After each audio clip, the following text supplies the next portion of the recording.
주변에 담배를 피던 친구가 담배를 끊겠다고 하는 것을 여러 번 보셨을 텐데요. 담배를 과연 끊는데 성공한 친구들이 과연 얼마나 됐고 또 어떤 친구들이 있었나요?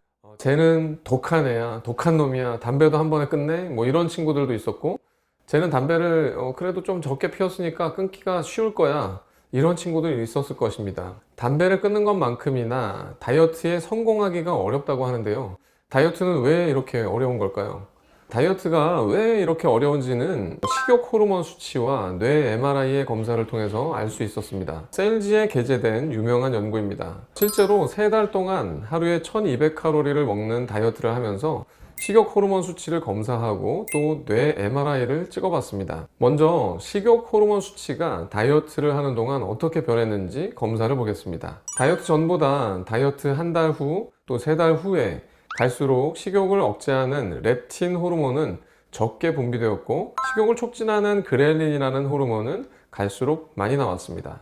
다이어트를 할수록 어느 기간까지는 우리의 몸은 식욕은 더 많이 생기게 되고 식욕 억제는 더 하기 어렵게 된다는 이러한 체질로 바뀌게 된다는 의미입니다. 다음으로 뇌 MRI 검사 결과를 보겠습니다. 뇌 MRI는 음식을 봤을 때 활성화되는 그 부분, 자기 조절을 하는 부분에 해당되는 뇌 활성도를 봤습니다. 다이어트 한 달 후의 상태를 보시면 자기 조절을 하는 뇌의 부분이 활성화된 사람일수록 체중 감량이 많이 되었습니다. 다이어트 3달 후에 보시면 마찬가지로 자기 조절 뇌가 활성화된 사람일수록 체중 감량이 많이 되었습니다. 결론을 말씀드리면 다이어트는 3달 정도를 하는 동안에는 내 몸이 다이어트를 점점 성공하기 힘들게 만드는 호르몬들이 분비가 됩니다. 점점 더 다이어트를 하기 힘들어지는 상황이지만 확고한 다이어트 의지가 있으면 우리의 뇌가 자기 조절이 활성화가 되면서 살을 많이 빼는 결과로 이어질 수 있습니다. 그런데 소개해드린 논문은 그나마 정상 체중이시거나 과체중이신 분들에 해당되는 것이고, 고도 비만이나 초고도 비만이신 분들은 다이어트를 하는 것이 더 어렵게 됩니다. 이런 분들이 왜 더 어려운 것일까요? 식욕 억제 호르몬인 렙틴 호르몬 한 가지만 예로 들어서 설명을 한번 드려보겠습니다. 비만으로 인한 렙틴 신호 장애라는 논문입니다. 고도 비만, 초고도 비만인 분들은 살이 찌면서 대사 기능에 문제가 생기고, 대사 기능에 문제가 생기면서 렙틴의 저항성이 생기고 과도하게 많은 지방세포가 축적이 됩니다. 또 비만이 되면서 체온 조절 반응에 결함이 생깁니다. 결국 많아진 지방과 체온 조절 반응 결합 때문에 식욕 억제 호르몬인 렙틴의 신호 전달 장애가 생깁니다. 살이 쪄서 식욕 조절 호르몬에 문제가 생기고 식욕 조절 호르몬에 문제가 생겨서 살이 더 많이 찌는 이러한 악순환의 고리가 연속이 되는 것이죠.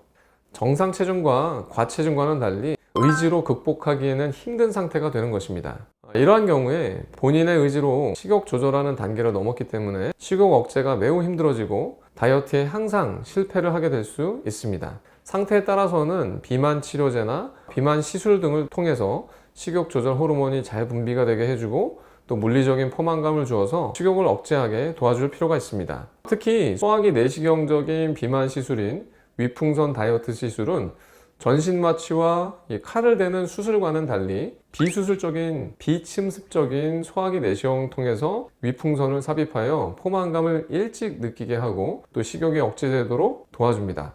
저희 병원에서 위풍선 다이어트 시술로 22kg 정도를 감량하신 분을 통해서 과연 위풍선이 들어가 있는 경우와 제거 후에 식욕 조절에 어느 정도 도움이 되는지 알아보겠습니다. 옛날 사진 봐도 많이 느껴요. 사람 하나가 나왔네. 네, 사람 하나 나왔어요, 진짜. 대단하신 것 같아요. 이렇게 바뀐 게 있으니까 이렇게나 바뀌었어요. 저도 놀라워요.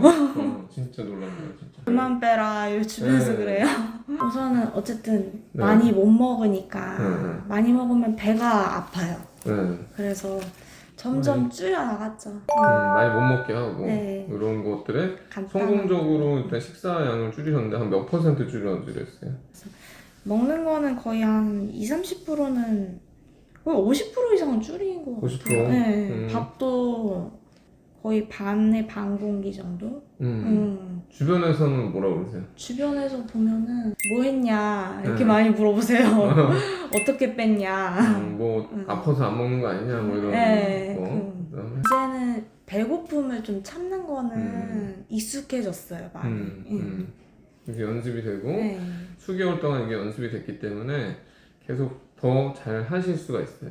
전에 한약 다이어트도 했었고요. 한약 다이어트를 좀 오래 했었던 것 한약 같아요. 다이어트. 그거랑 양약으로 빼는 거랑 다 해봤는데 다 힘들었어요. 네. 아예 빠지지가 힘들기도 않았어요. 않고 빠져도 한 5kg?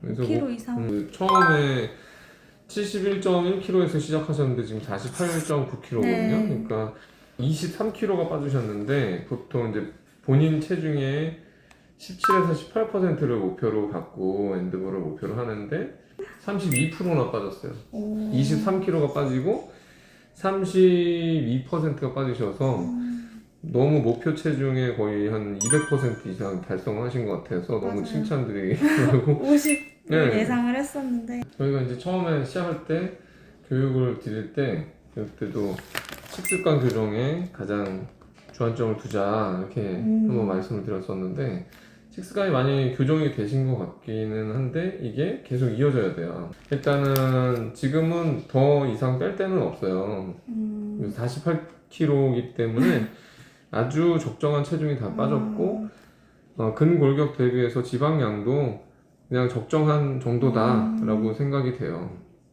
이때 V자였잖아요. 네. 체지방 분표가 근골격이 좀 적고 체지방량이 굉장히 많은 편에 속했는데 체지방량이 거의 30kg에서 지금 12.3kg로 많이 빠졌어요. 한 18개의 체지방 덩어리가 빠진 거예요. 22kg 정도를 감량한 분의 경우에는 위풍선을 넣은 6개월 동안 계속 적게 먹는 연습이 되었고 이를 통해서 식욕 조절 비만 호르몬이 정상화되었기 때문에 위풍선을 제거한 이후에도 어느 정도 식사량을 감소한 상태로 꾸준히 유지할 수 있었습니다.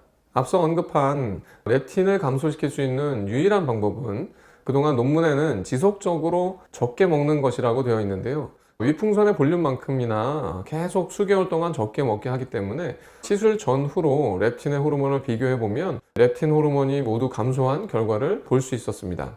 이제 올해 2월부터 위풍선 시술은 초고도 비만인 경우에는 의료보험이 부분적으로 적용이 됩니다. 체질량 지수, 즉 BMI 35 이상이거나 30 이상이면서 여러가지 합병증을 동반한 경우에는 본인 부담률 80%로 의료보험 적용이 부분적으로 가능하기 때문에 이것에 해당되는 분들은 이런 것들을 한번 고려해 보시기 바랍니다. BMI 30 이상에서의 여러가지 합병증들은 고혈압, 저환기증, 수면무호흡증, 관절질환, 비알코올성 지방간, 역류성 식도염, 제2형 당뇨병, 고지혈증, 천식, 심근병증, 관상동맥 질환, 다낭성 난포증후군, 간회 종양 등을 포함합니다. 또한 비만이신 경우에 발목이나 무릎에 이런 관절염 등이 많아지는 경우가 있는데요. 이 체중 부하로 인한 경우가 많습니다. 이 역시도 위풍선 다이어트 시술을 통해서 체중을 많이 빼게 되면 이러한 증상들이 많이 완화되는 것을 볼 수 있었습니다. 우선은 제가 일하는 직업이거든요. 네. 서서 일하는 직업이다 보니까 네. 발목이 되게 아킬레스건이라고 해야 되나? 그쪽에 무리가 되게 자주 많이. 가서 정형외과를 진짜 자주 다녔었어요. 근데 발목이 전혀 안 아파요 이제. 아, 그래요? 그래서 정형외과에서도 무릎이나 이런 비만 때문에 네. 이 관절이 나쁘신 분들은 체중을 먼저 빼라고 네. 얘기를 하거든요. 위 상태도 일단은 제거하면서 다시 한번 다 쭉 봤는데 위 상태 아주 좋으세요. 위에 뭐 궤양이나 이런 것도 없으시고 위 상태 아주 좋으셔서 괜찮아요? 네, 위 상태가 좋다는 거는 이게 풍선인데 위 상태가 깨끗하세요. 그래서 풍선 제거하고 나서 위 상태 다시 한번 쭉 보고 위궤양이나 이런 다른 손상 없는지 한번 쭉 봐드렸는데 다 깨끗하세요. 많은 정형외과들에서 과체중으로 인한 이러한 근골격의 문제가 있는 경우에 체중 감량을 먼저 권하는 것도 이 관절염의 부하 때문입니다. 지금까지 왜 다이어트가 어렵고 비만일수록 다이어트가 점점 더 왜 어려운지에 대해서 알아봤습니다. 살이 조금 찌신 분들은 제가 영상을 통해서 계속해서 도움이 될 수 있는 방법들을 알려드리겠습니다. 고도 비만이나 초고도 비만이신 분들, 그리고 다이어트에 항상 실패하시는 분들은 다이어트를 반복해서 실패하고 있다면 혼자만의 의지만으로 해결하기 어려운 측면들이 분명히 있기 때문에 비만 치료제나 위풍선 다이어트 시술과 같은 것들을 바로 의학적인 치료들을 고려해 보시는 것도 도움이 되시겠습니다. 이러한 치료를 한 후에도 저는 제 영상들의 방법들을 항상 권고를 드리는데요. 이러한 것들을 병행해서 실천하신다면 정말 금상첨화일 것 같습니다. 영상이 도움이 되셨다면 좋아요와 구독 부탁드립니다. 감사합니다.